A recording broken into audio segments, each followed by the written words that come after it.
It's a glorious day for political hypocrisy when a man like Representative Jim Clyburn, the kingmaker who once breathed life into Biden's dying 2020 campaign, now steps onto the stage whispering sweet pardons for Donald Trump.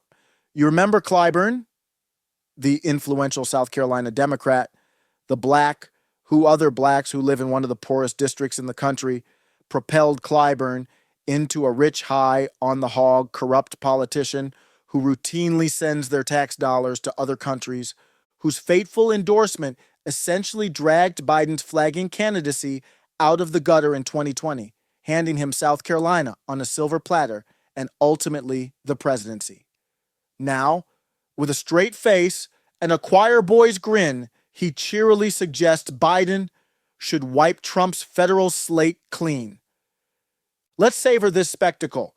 For years, these same Democrats hammered Trump with every legal tool they could pry from the prosecutorial toolbox. They demanded investigations, screamed about secret evidence, subpoenaed half of the Beltway, and clutched their pearls as if the republic itself would collapse without their righteous crusade. When Trump was hauled in, indicted, and made to pose for that Georgia mugshot, one that looked like the poster for a gritty revenge flick, the mugshot that catapulted his return to Twitter, the mugshot that he raised millions on, the mugshot that motivated everyone from Native Americans to black men to immigrants to vote for him, the mugshot that made him look like the boss they cheered about as if they'd finally caught Moby Dick. And yet, here comes Clyburn, strolling into CNN and MSNBC interviews, calmly murmuring that Biden should just pardon Trump, let bygones be bygones, and clean the slate.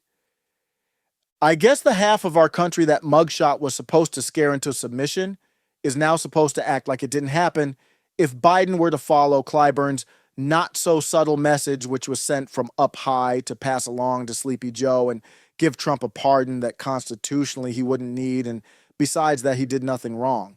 We're supposed to believe this about-face is some noble act of unity and moral elevation. Clyburn himself points to the lack of any federal convictions against Trump and leans on a Supreme Court ruling that, as he explains, essentially made it clear that he is preemptively pardoned for any actions taken as president.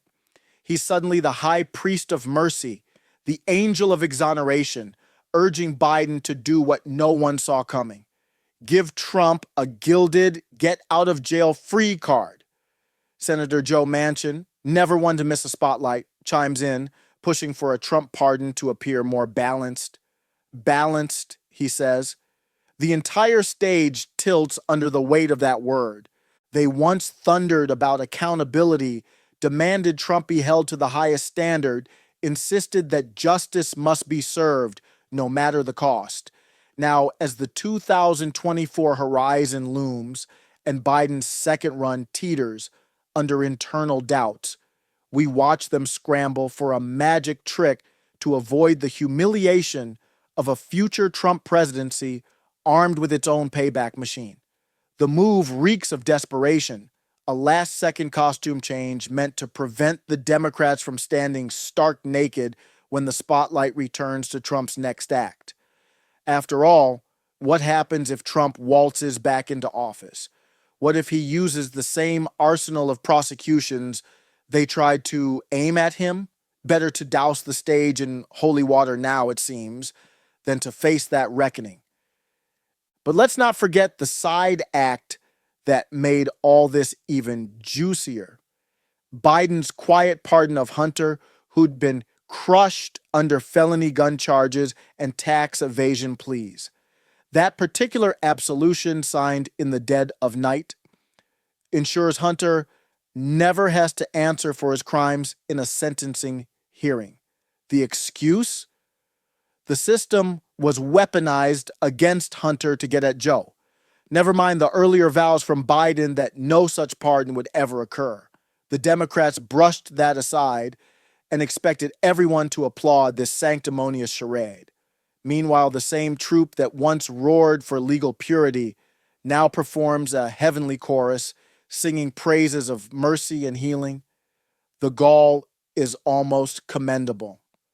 So here we stand.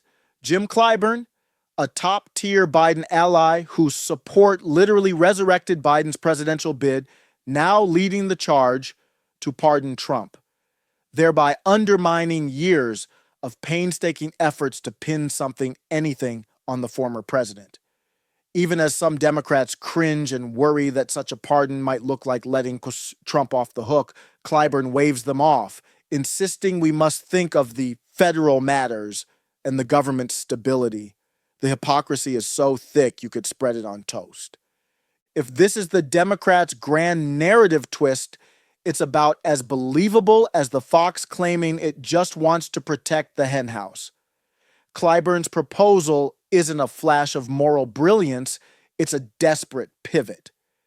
After so much legal theater, elaborate dances around indictments, and fervent cries for justice, they now beg Biden to stage a benevolent pardon ritual, hoping the public buys the redemption arc.